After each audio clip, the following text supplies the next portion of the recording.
Hello and welcome to On Boards, a deep dive at what drives business success. I'm Joe Ayub, and I'm here with my co-host, Raza Sheikh. On Boards is about boards of directors and advisors and all aspects of board governance. Twice a month, this is the place to learn about one of the most critically important aspects of any company or organization, its board of directors or advisors, as well as the important issues that are facing boards, company leadership, and stakeholders. Joe and I speak with a wide range of guests and talk about what makes a board successful or unsuccessful, what it means to be an effective board member, the challenges boards are facing and how they're addressing those challenges, and how to make your board one of the most valuable assets of your organization. Our guest today is Michael Peregrine. Michael is a partner in the Chicago office of the law firm of McDermott, Will & Emery, and represents corporations and their officers and directors in connection with a wide variety of governance-related issues, including corporate structure, fiduciary duties, office director, and liability issues. He has served as an outside governance counsel to many prominent national corporations, and he speaks and writes on a range of emerging trends and issues in corporate governance to help leaders understand the implications and how they might be relevant to their own circumstances. Much of Michael's practice involves advising boards of directors on matters of sensitivity and controversy, often in connection with corporate and fiduciary crises. He is recognized as one of the leading corporate governance counselors and is a respected interpreter of the law of fiduciary duties. Welcome, Michael. Thank you so much for joining us today on Boards. Fellas, glad to be with you, and thanks for arranging so many governance crises for us to talk about. Perfect timing. Yeah, we do our best. Michael, in your intro, we mentioned issues of sensitivity and controversy. Could you give us some examples of that type of matters? Sensitivity is often one of the critical skill sets you need to work with today's board. And by that, I mean issues relating to internal relationships, conflicts of interest, interpersonal relationships, issues that relate to conduct violations or potential violations, what I would call human interaction matters other than matters of judgment. The reason I refer to them as sensitive is because they sometimes bridge the gap from pure legal issues to moral and ethical issues for which there's a gray area.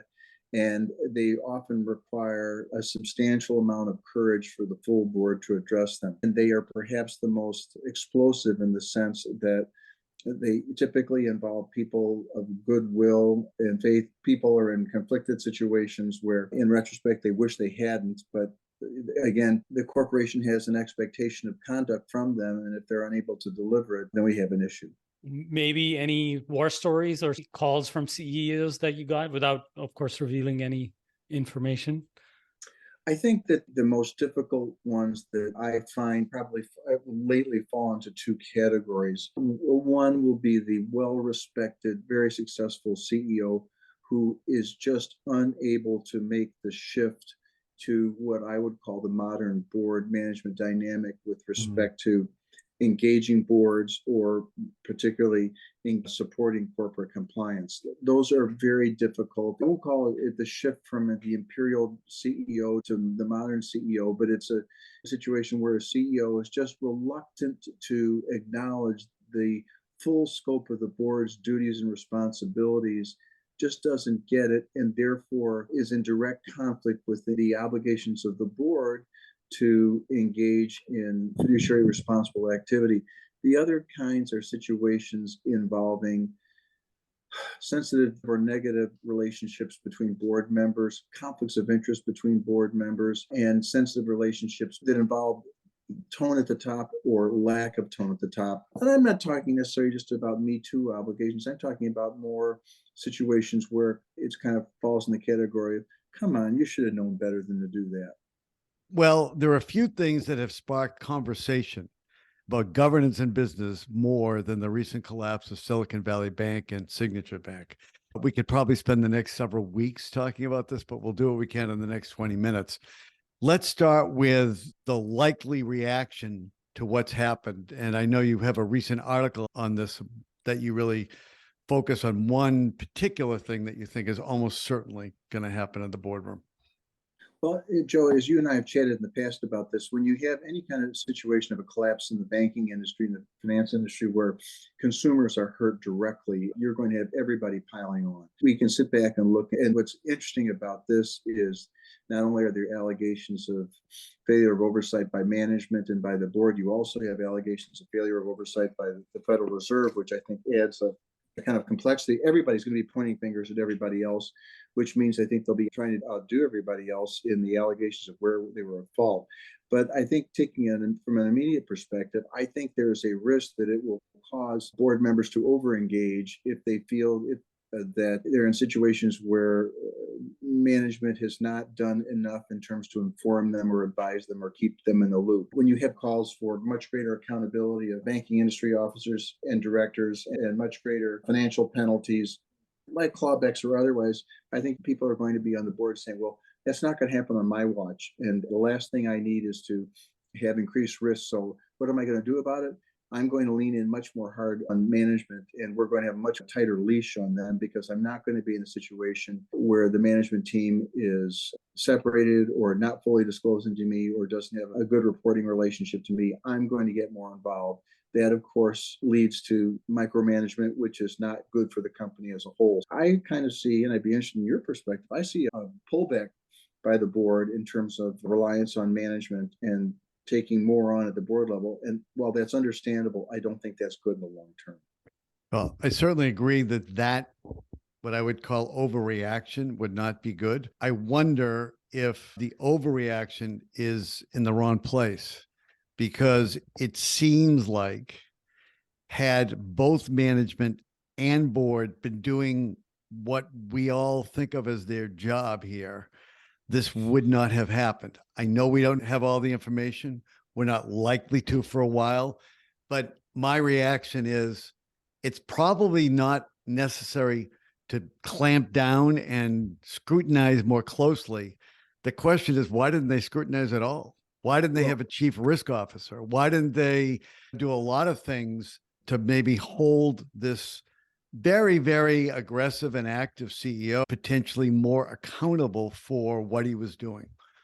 Well, I think we'll see, starting maybe with May 1st, when the Fed, I think, is anxious to get the blame off of it. So again, that's what I think is unusual here. And as we know, I'm not necessarily saying this as a criticism. Government is really good at pointing the fingers elsewhere. They have the authority and the information capability to say, don't look at us, here's where the risk is. I think there's a great likelihood that the Fed will control the dialogue. And rather than, well, we were not aggressive enough in our oversight, we gave them all the information they have. We can't hold their hand. And the question is, what did you do with the information? I think it will focus on the extent of information that the board and management knew or should have known from the Fed's review. The simplest, and I think the most black and white focus, is going to be this risk officer situation. Every controversy has something simple that people can grasp to and say, oh, I get that. And the concept of the absence of a chief risk officer such a long time will be an obvious area of focus. If I'm a chief risk officer of an organization, I'm going to assume that my compensation will increase dramatically, because there'll be an issue of, okay, what's the difference between a chief risk officer and chief compliance officer? We'll be having those discussions. But I do think where was the board dialogue is also easy to understand. And the other thing, besides questions about what did you do with the information you got from the government, what did you do about the absence of a chief risk officer, but I think the other questions could be, well, did the board actually have the competency necessary to do the analysis? Was there a situation where they lacked subject matter experts? There's been some discussion in the media about that. It'll be interesting to see where the Fed comes down. But again, you put it into three areas. The obvious ones: what was the absence of risk officer? Any red or yellow flags from the Fed? And did we have the necessary expertise at the board level to ask the questions? And I think it'll break down into those three subjects, which are, as you pointed out in the past in our conversations, Joe, that's applicable to way past the banking industry. And I think that's why, as these financial scandals have happened in the past, they always seem to have a much broader application to industry in general. And why I think the Silicon Valley Bank situation is going to continue to be in the forefront for all kinds of directors, because it deals with the failure of a heavily regulated industry with sophisticated issues involved, but very basic concerns about how people did their jobs. We can relate Yeah. to that. So a couple of things. First of all, it's not just a lack of a chief risk officer in any sector or organization. It's a chief risk officer in one of the most highly regulated industries in the world. So not having one under those circumstances, I agree. That's something people will focus on, and I think appropriately. The second thing is you have previously mentioned that one of the things that will likely result in this kind of increased oversight is the recent Delaware court decisions that, including the recent McDonald decision, that is changing the mindset, if you will, of what board responsibility means.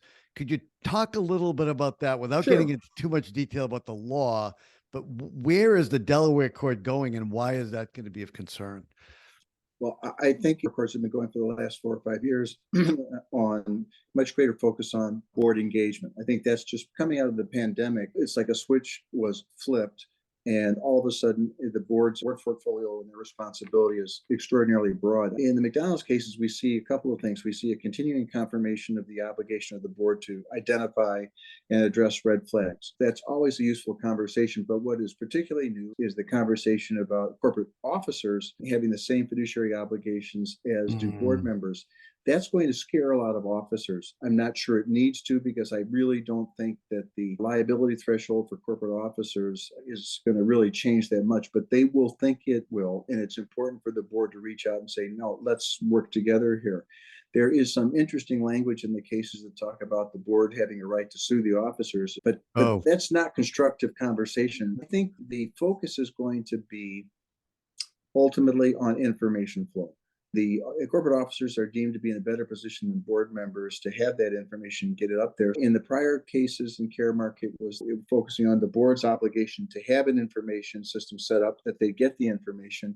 Now it's an affirmative obligation, which I think always existed, but they're basically naming it. For officers, you need to make sure that yellow flag and red flag information in your area of responsibility gets up the ladder and fast.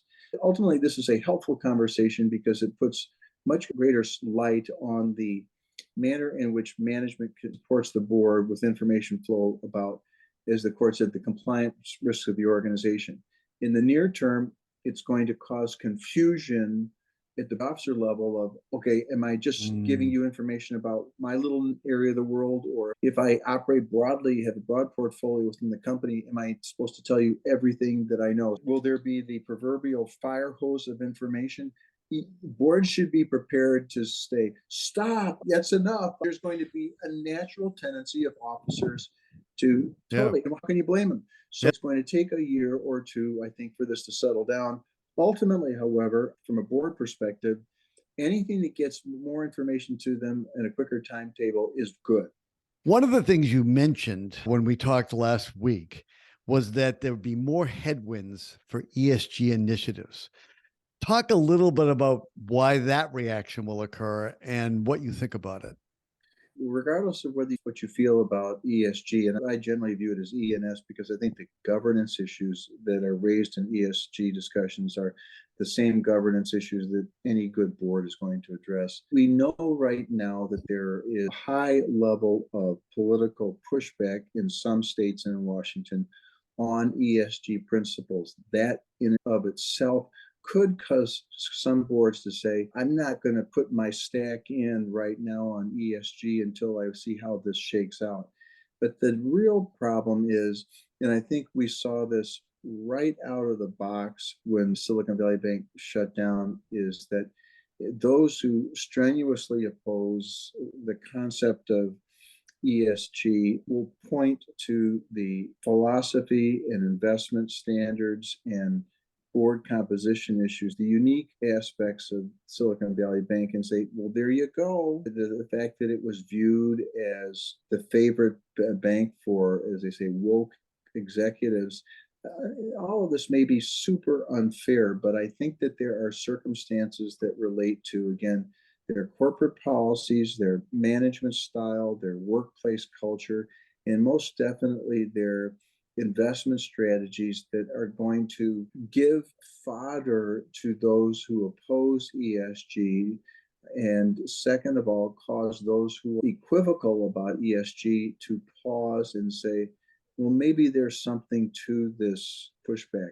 Not in the camp of those like some governors who have said, there you go, ESG and banking, bad combination. I think that's an exaggeration. It will be interesting to see how the Fed's investigation and others come out. Among these, I will personally be interested in further elaboration on the bank's investment strategies, how they chose their clients, and the orientation of their board members with respect to general banking background versus broader social awareness and social involvement. It will be interesting to watch this evolve over the next couple of months. You said it may be unfair, and I'm going to just say it's way more than unfair. It's completely, in my view, misplaced. Two things. One, diversity of perspective does mean you're a better board, but it doesn't necessarily mean you're going to be a better board unless the underlying skills and experiences of those members are the right ones. That's always been true. So whether you have a diverse gender, racial, ethnic, geographic, age, whatever that diversity is, that is probably a good thing, but it only matters if the underlying group of skills together is what is needed for this company. Whether it's true in this case or not, I don't know yet, but to look at the diversity and say somehow that's the problem is so completely misplaced. And it's just an easy way to find blame. Yeah. It's blaming something without really understanding the underlying issue. The second thing I want to say about ESG is we have talked a lot on this show about ESG, and that ultimately what it means or should mean is the ability of organizations to look to the long term rather than being wedded to only quarterly reports and quarterly earnings. ESG is being used by State Street, BlackRock, some of the big institutional investors to tell companies, you need to be looking at long-term. You need to be looking at these issues, not because it's the right thing to do, which it may be, but because it's better for your company in the long term. We're not investing for this year. The people that we invest for are looking for years down the road. And so the underlying things that may drive your company, you need to address them. That to me is what ESG is really about. Not we got to do the right thing for the right people, which is a good thing, but that's not what it's about. I agree with you. The kind of purpose equals profits, that conversation that Larry Fink raised 5 years ago. To be honest with you, I thought the most important point he's ever made in any of his letters is the need to address the long-term retirement plans of employees and to make sure they leave the company in a fair situation. I haven't heard enough about that. But ultimately, Joe, I think this will work out fairly well because the political blunderbusses have been fired off. I cannot imagine a circumstance in which any report from the Fed undermines the administration's view on ESG, but we'll see. One of the things that you earlier kind of briefly alluded to was the pandemic. And I want to bring it in the context of maybe the SVB things.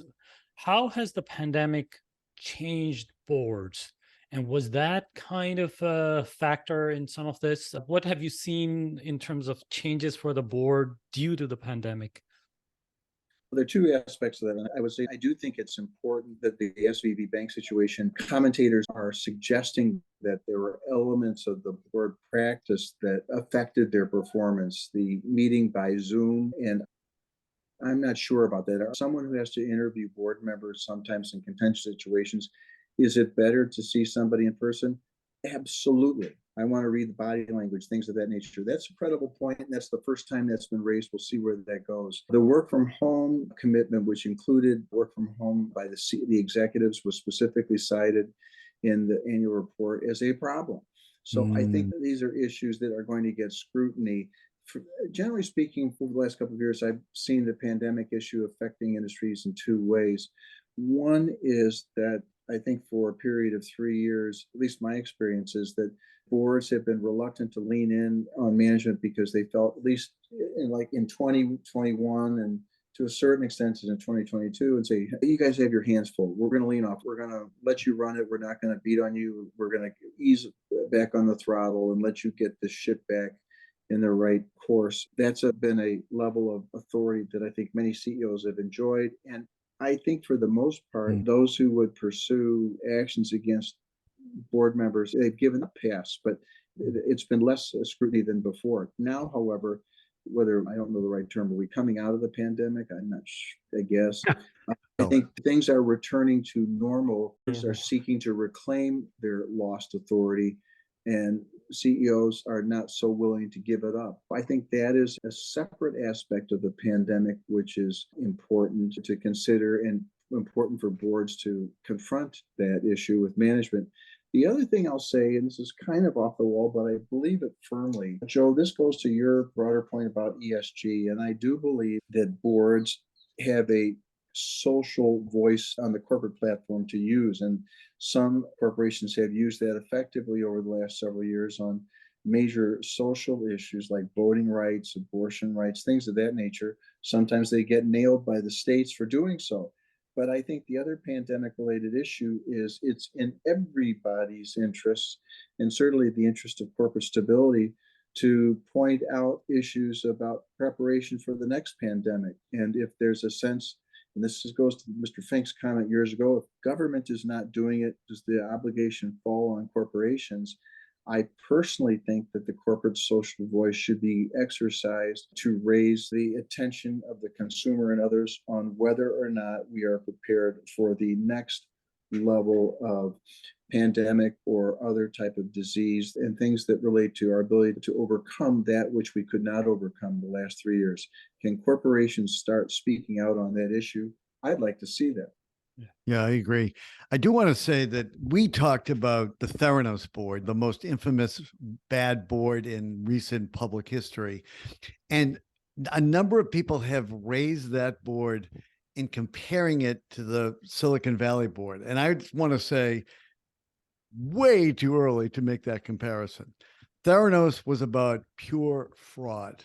There was nothing there. There was no product. There was no money. The only money was flowing into her coffers and wasn't being used to do anything either scientifically, chemically, or physically possible. I think that was the most extreme example. The only aspect that has some relevance is, what was the composition of the board designed to do? In Theranos's case, it was designed to raise money. That's all it was. They had no ability to provide any kind of realistic oversight, but she was obviously successful in raising a ton of money. She raised almost $1 billion for nothing. So that seems pretty successful. Whether ultimately it will turn out that this Silicon Valley board was badly composed, that we don't know. So I think that comparison really is, it's too easy to jump to that. Just as it's too easy to say, let's clamp down on our CEOs and let's get more information. Yeah, and it's interesting. I have viewed Theranos with disappointment in the sense that it has not generated the kind of reliable information someone in my position can use to say the law says X. I'm just not aware of many cases that's written with formal opinions which have spoken to the liability or risk of the Theranos board. That's kind of similar, Joe, as you may remember in Enron. You didn't see a lot of long-running cases involving any of the board members of Enron, but they had a similarity, and they were both all-star boards, people of extraordinary skill and competence. The one thing that the Enron board left was perhaps one of the most comprehensive internal analyses by the board of a disaster that you will ever see. We didn't get that in Theranos. I expect there to be a greater record that people in my line of work can look to and say, okay, the Fed has said this is the problem. In other words, I think there will be something authoritative that comes out from a reliable body, whether a court or an investigative agency, that gives us some better hint than newspaper stories on what really happened. Yeah. That is important because, again, it's very frustrating for someone who lives in this world on a regular basis. You sense what's happening at Theranos, but it's hard to cite to that in any kind of advice to a client. Yeah. I think in that case, she was so completely out of line that the focus became on her. It became Elizabeth Holmes and her trial, her conviction, her getting pregnant to try to avoid going to jail. I mean, her personal story was so outrageous that it took all the attention away from the board.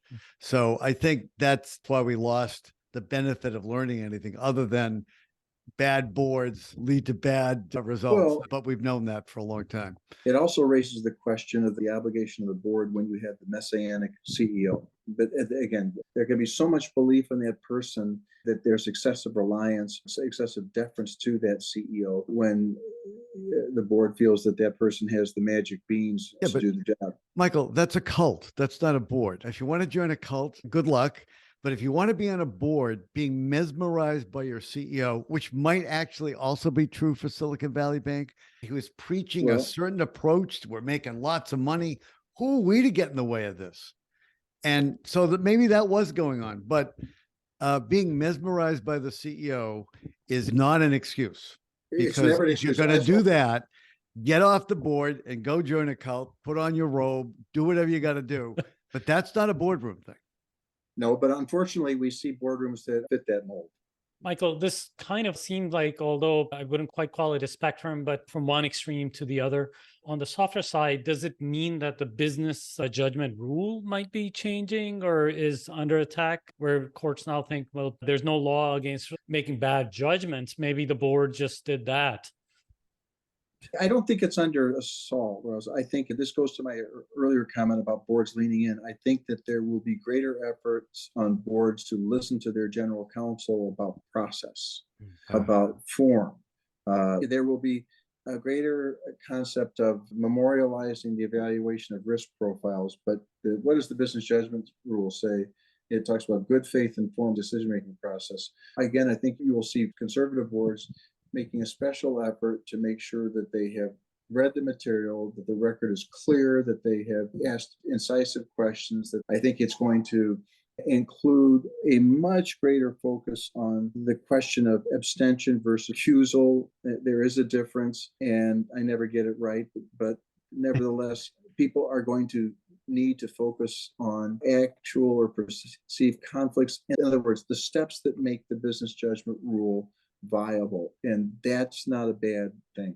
Michael, let's talk about another new or newer thing that is emerging called AI. What does it look like that AI would mean for boardrooms? Is it risk assessment of AI that boards need to be aware of? What are the issues with AI that a board should be looking at? Well, it's a difficult issue in many respects, Raza. I think the most important concern right now, and I was looking at the Times the other day, the flow of information from media sources on the evolution of AI is, in my mind, almost bewildering. I'm one of those people who can't handle the multiple click mobile devices to start the television set and things of that nature. I do, first and foremost, the speed with which development is occurring. I think there's a great risk that it's rapidly overwhelming the board's ability to understand how it's being applied, how it's being acquired, and what are the risks in their own organizations. In other words, I just think that the gap between a board awareness and their ability to do their job in terms of oversight of organizational commitment to it and ultimately risk is just huge. And if I were in a board of an organization in an industry where there were tremendous AI advancements, I would be concerned. I think that's why you're hearing some calls for suspension of application. There needs to be some type of timeout to allow the board to catch up and figure out what's going on here. What is this? And it is exacerbated by the fact that we lack any kind of formal regulation in the United States for this. There are no clear standards which a board can apply in terms of its oversight.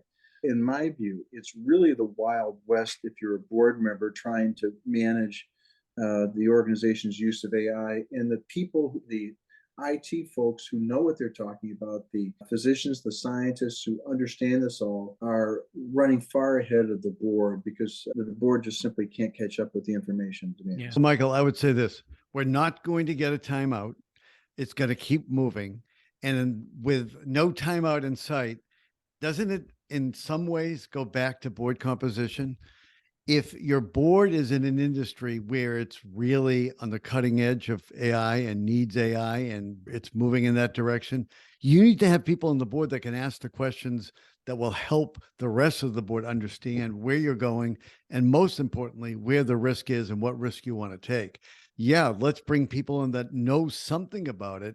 Most board members probably don't. Most board members are probably in your category. They're happy to get their TV on and get to Netflix safely, but beyond that, not so much. And that is not going to be good enough for the board of the future. No, Joe, it won't, because I think what you're going to see is that those experts, it's going to be a seller's market for their services. And if you get one person on the board with that, and I'm not a giant fan of competency-based governance because there's just too many competencies are necessary. I think it's going to exacerbate the need for what I call glue guys on the board. The conference board had a report last year that talked about this. We're going to need, rather than just specialists on every subject, people on the board who can see the strategic impact of what's going on and apply common sense, and who maybe can only monitor their TV and nothing else, but they'll know enough to say, this doesn't make sense, we're going too fast. Again, the glue guy on the board ultimately will be as important as the IT expert. I think the analogy is also kind of what happened with cyber directors, which is like, oh, that became the thing and you need to have a cyber expert. But really, ultimately, the entire board needs to be educated, know what the issues. I think for AI, that part is emerging. We're just getting to learn what are the questions to ask.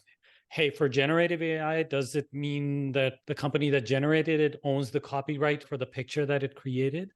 Or explainability of why AI made such a decision to give different credit to a man and a woman in the same household, all the way to ethics and bias questions.